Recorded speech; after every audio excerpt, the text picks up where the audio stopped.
Менин күйөөм башка аялга тагыраагы биринчи аялына жарашкан.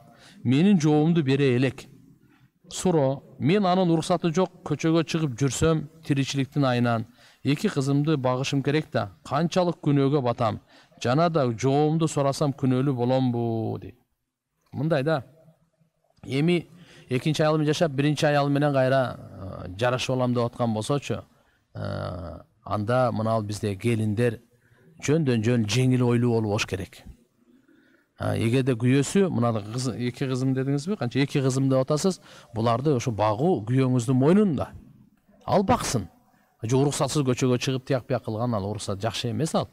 Күйөөңүз мойнунда, ал кыздар ошо күйөөңүздүкү, сизди кошуп багыш керек ал.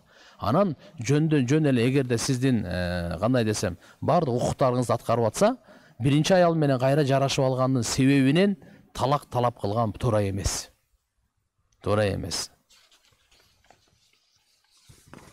Эгерде аткарып алса талаптарды, мисалы, өзүңүзгө шариятыбызда ылайыктуу, анда бөлөк кеп.